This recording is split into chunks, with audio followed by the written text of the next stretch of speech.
Python inspiration. Was just checking your video.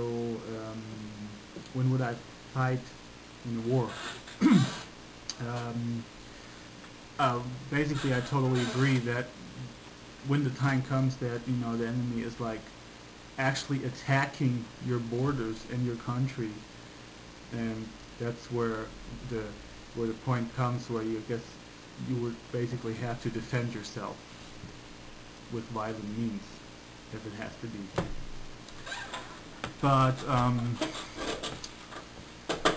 before that, like to say, oh, our interests must be defended somewhere in the world, I don't think that that's really necessary. Interests can be defended with non-violent ways, and if there are situations where they cannot be defended with non-violent ways, then as a country you have to live with it. You have to live with the decisions and respect the decisions of other sovereign companies, I wanted to say countries. So you have to have a little trust in other countries, I guess. I think that there is a risk in trust. That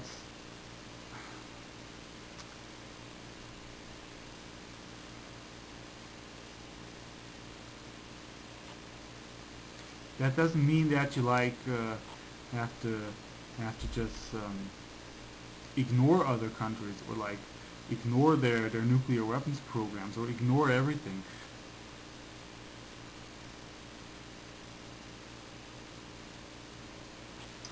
I've also been reading into this HR 6166 thing a little. It's not really something that affects me immediately, but it's a little interesting. I don't know the whole global thing about it, but I can say something globally on it. I think politicians. I don't think that like all politicians really like want to destroy democracy with intention. I think that they lack a sort of four-dimensional thinking way. They don't see the timeline. They don't see that they look at the problem of now, try to find a solution now, and do not see that there will like be 100 governments after them and 100 governments before them that already did these small problem solvings. I mean, like they make a small bill that maybe decreases liberty and democracy in the country just a little bit. So people like say, oh, it's just a small modification on the system. We can all live with that because it's for a good cause. But then you take all these small mini bills, small modifications of the last 50 years, and put them into one giant law, and then you'll probably really be shocked what everything has been changed against the interest of the public, of every individual. And I think that's where the problem is. They don't see this timeline. They don't see the last 50 years, and they don't think about the next 50 years. They just keep going from day to day. I don't think there's like really evil intention behind it. It's just, it might be a system error in democracy. History will show that if they survive, if democracies survive.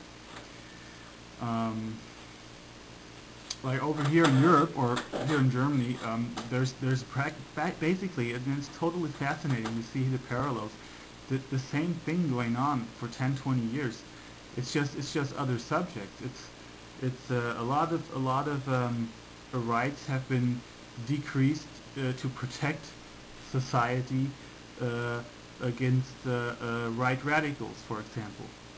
So they like say, oh, those evil Nazis, they're trying to, take over the government again, and we have to make new laws to prevent that for the future of our children.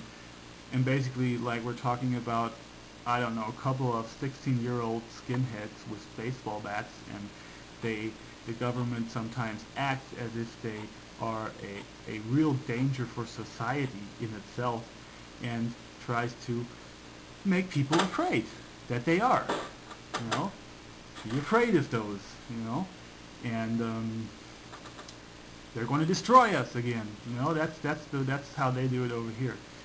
And well, that's just one way. There's a lot of ways they do it over here, but I think when I look into the United States politics, when I look over here and I look a little into British politics, it is the same everywhere. Every democracy, the governments try to take away rights of individuals, and they use the weapon of fear to do that.